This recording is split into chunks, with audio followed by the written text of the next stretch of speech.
On 2CC, it's about 27 to 5. It's a Friday afternoon, and it's time to welcome to the studio, as we usually do on a Friday afternoon, from Envision Financial, Luke Smith. Good afternoon. How you doing? I'm better after that bar, I tell you. You're having a quick snack before going on air because you've been so busy you've had no lunch today. You know what? It's the size of me. I didn't get this big looking at it, so I just sucked that down like a Tic Tac. Far out.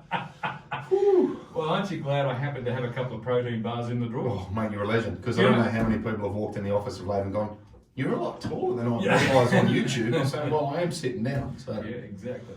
You know why I've got protein bars in the drawers? Because you're smarter than I am. Because back in summer, when we had the bushfire emergency, I was on air until 11 o'clock at night and I had no food here. There you go. We ordered in pizzas on that occasion. Yeah. But after that, I thought I'm going to put a couple of emergency supplies in the drawer. Do you know what? I think I might have a couple of emergency pizzas when I get home. Well, it's a Friday, it's pizza night, isn't it? Why not? Exactly right. It's, well, pizza, fish and chips, whatever your choice of Love takeout it. is. Love It's takeout night. You had me at takeout. Yeah, absolutely. Well, it's always good on a Friday night. Sure is. Yeah, to go with that other takeout from Uncle Dan. Exactly We're not right. talking about that. Exactly right. It's, See you soon.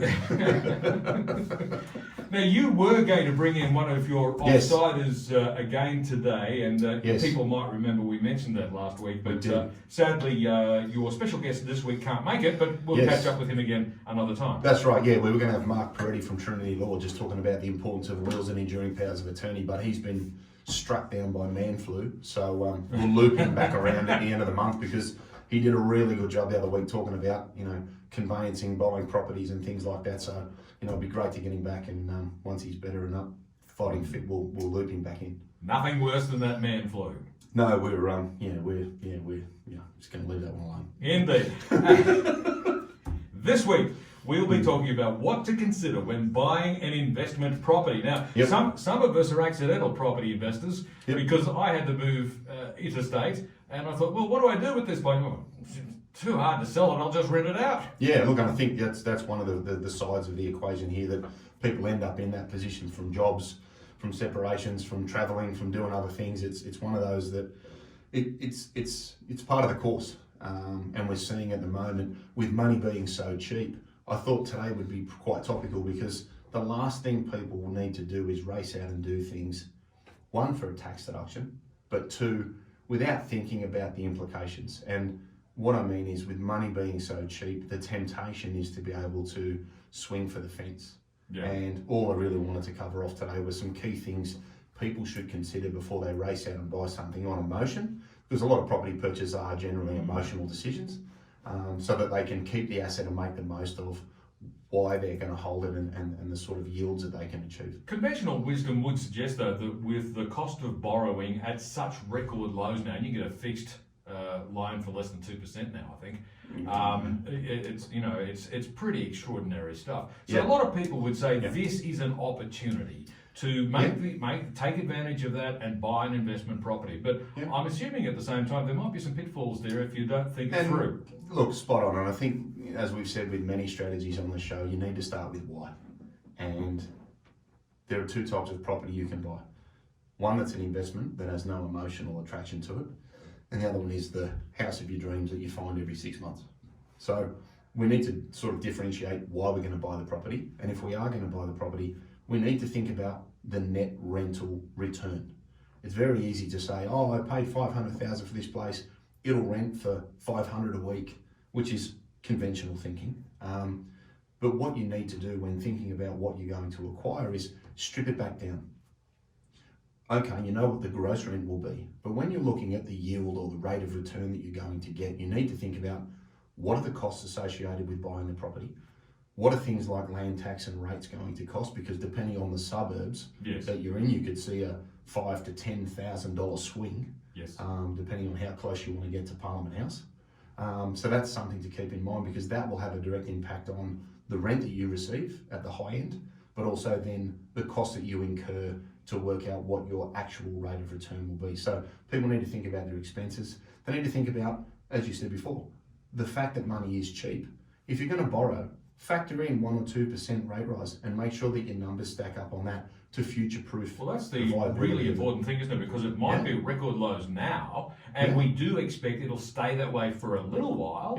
But how long can we realistically expect rates to remain that low? Exactly. Sooner or later, there's got to be a recovery, hasn't there? Look, spot on. And I think, I have a lot of mums and dads come in and say, oh, I remember when they were 17 or 18%. And I actually say, well, I prefer that.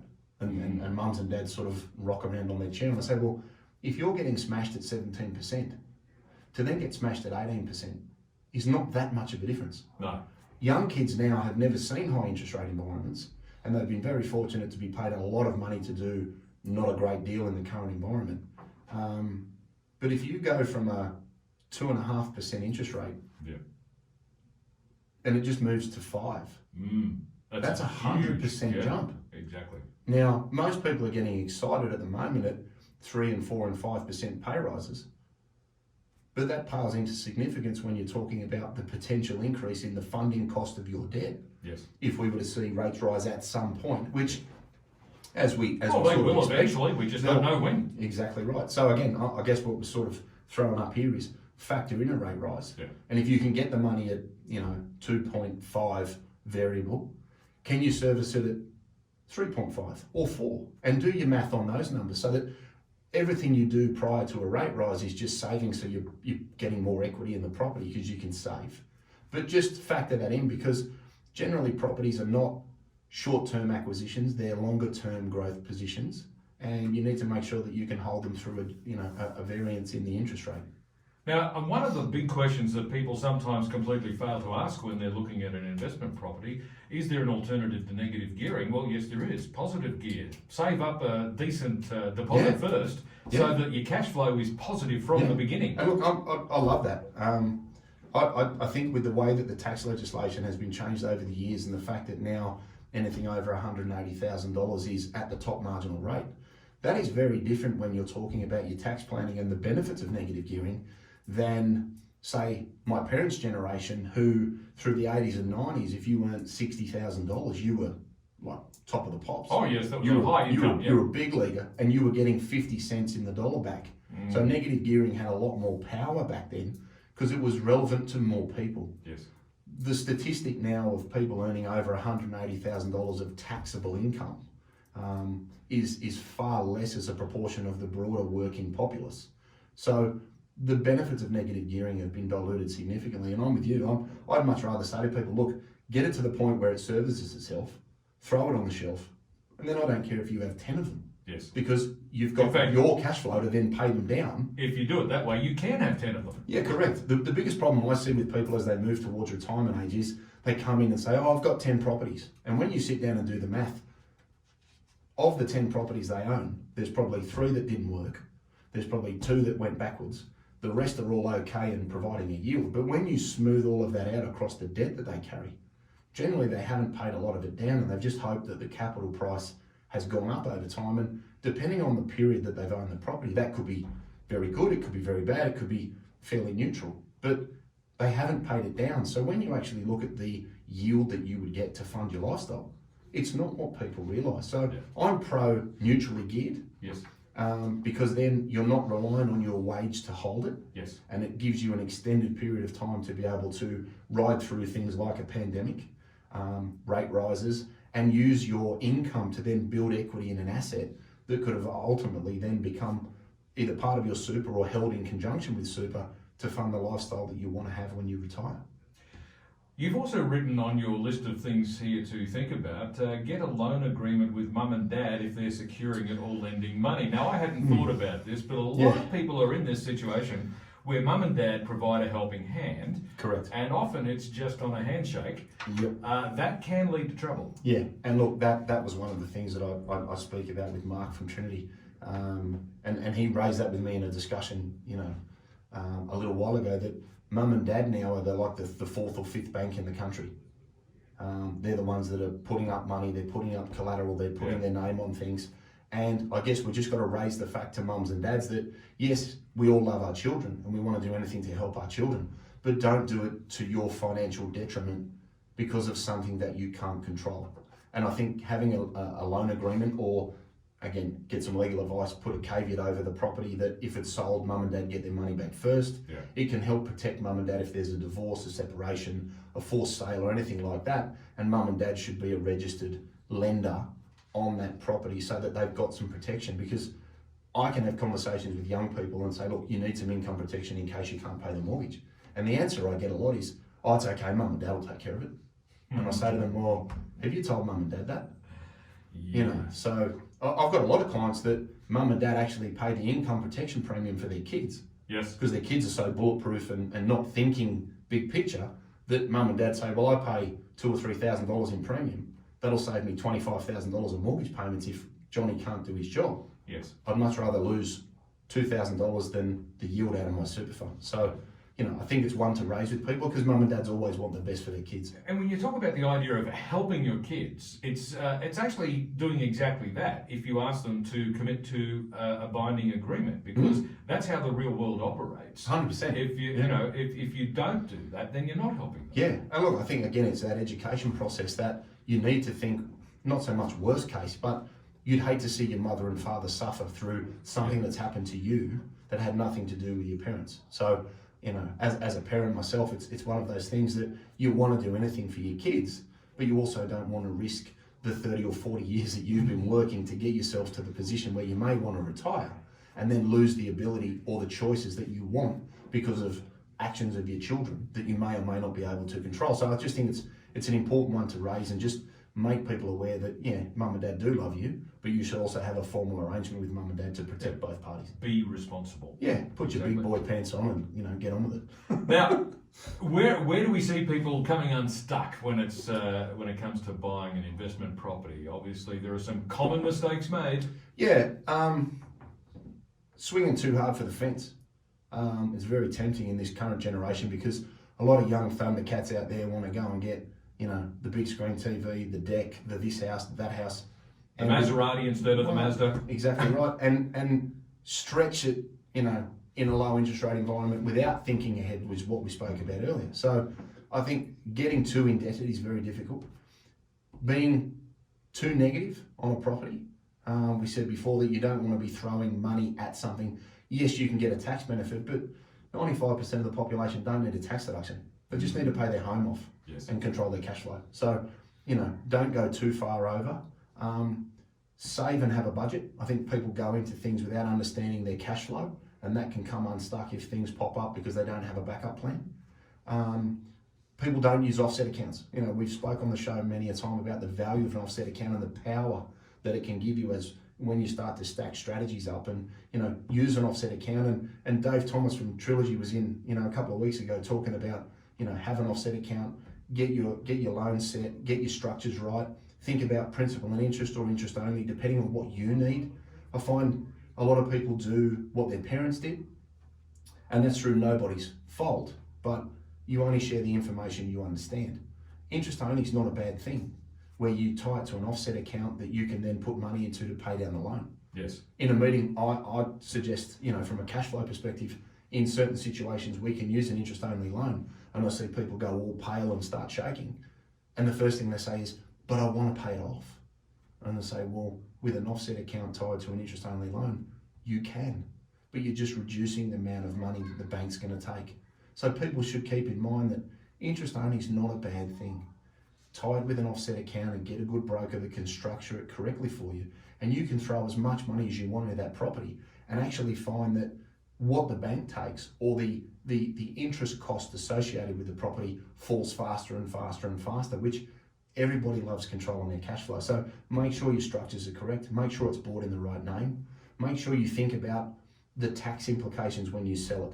Having it 99% in the husband's name or 99% in the wife's name because she's earning more money at the time you buy it can cause you bigger capital gains tax problems when you go to sell it because you can't disperse the gain in the same rate as you could if it was owned jointly. So think about the sale proceeds at the end, not just the income of the couple that are buying it at the time of acquisition, because then you'll be able to address both cash flow planning and tax planning later on down the road. One of the big pitfalls of owning an investment property that nobody ever thinks happens to them is you might not have a tenant for a period of time. Yeah, look, again, wonderful use of an offset account. If you buy something and you're not negatively geared, it's neutrally geared and you can save into an offset account with after-tax money, or as you said, you've got plenty of ammunition at the time of purchase because you've saved up for a bit longer, then you've got that backup plan that if you don't have a tenant for 3 months because of a pandemic, or the tenants want to, have a cry about something, and it's if you've got to go and fix 50 things, you've got some money there that's not affecting your lifestyle, or taking away from other investment opportunities, because that's when people become disenfranchised with property assets. And again, planning and having a backup plan is a prudent way to make sure that you can get the most out of a property, because you don't want to sell it in a fire sale environment because of something that potentially you can't control. I was going to say another challenge that, again, should be obvious, but people don't always think of it. When you buy a place, it may need some repairs and renovations at some point. You need to make provision for that as well. Again, keep some money in the offset account, keep some powder dry, don't swing for the fence, and don't be tempted just because money's cheap. Oh, last year I could have paid, this much for a mortgage and spent 800 grand. Well, with interest rates falling, I can now go and spend 1.25. We're seeing some prices in Canberra at the moment reach some amazing numbers, because money is cheap and people are prepared to swing for the fence. I'd preface that by saying, understand what you're doing, because a lot of young people walk in my office, sit down, I look at their wages and go, how did you get this money? and more importantly, how do you live? And I know people don't understand what they've done when they shrug their shoulders and go, shit, you're right. Yeah. That for me says I have no idea the depth of trouble I've got myself in if anything goes sideways. So, on 2CC, it's about 10 to 5. I'm joined in the studio today by Luke Smith from Envision Financial. We'll be back with more in just a moment.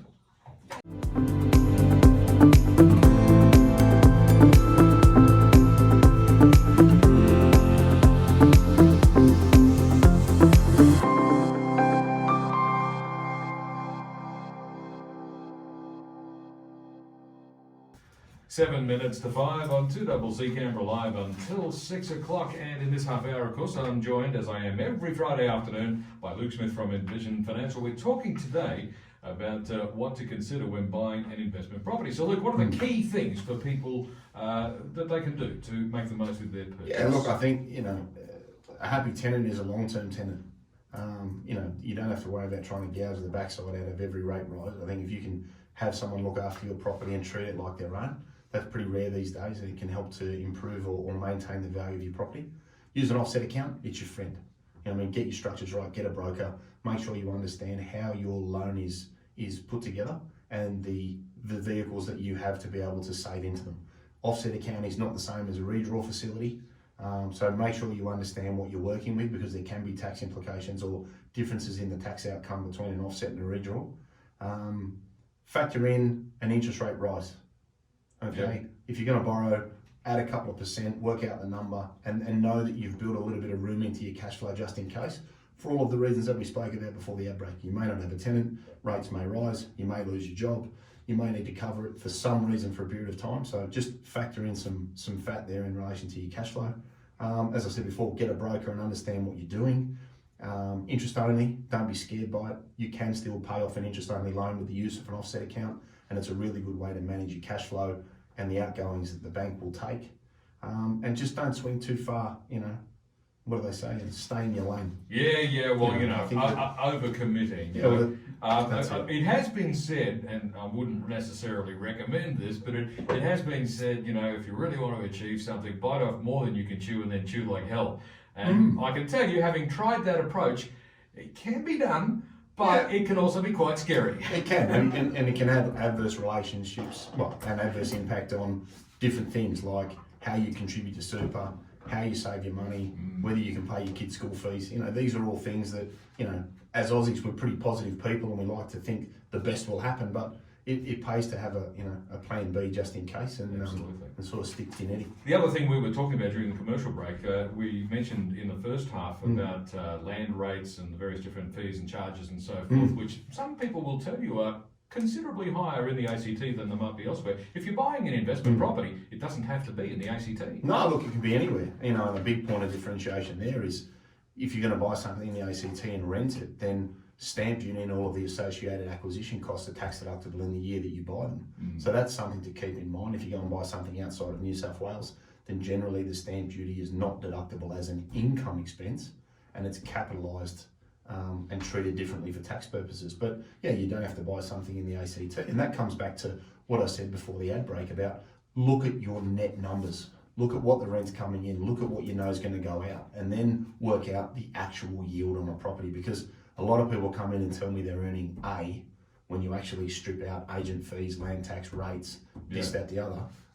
The net yield on something, there are costs involved. It can be very, very different. So just be mindful of that when you try to compare apples with apples. Indeed. So wrapping it up, where can listeners find more information? Yeah, so, as always, 6260-4749 is the office number. We've got envisionfinancial.com.au. You can go onto the Knowledge Centre. That's free for people to subscribe to. We've got the podcast, The Strategy Stacker, where Luke talks money, on iTunes and Spotify. And we've got the YouTube channel. So we've got the show recorded. We've got the key takeouts before and after the break. And there's something that you can watch if you don't like reading or listening to the podcast. You can bang it on the iPhone and sit on the couch and scroll through, my ugly mug. So there's a few options there for people to get an understanding of what they're working with and take some pointers out of the show. And of course, you can get more information by listening at the same time again next Friday afternoon. Sounds good. What's on next week? Next week we're talking about downsizing legislation and how to sell your family home and make the most of super contributions. So beautiful stuff. It's a good one for the older people out there. Luke Smith, thanks very much. See you next week. Luke Smith from Envision Financial back again next Friday afternoon at the same time on 2CC. It's around...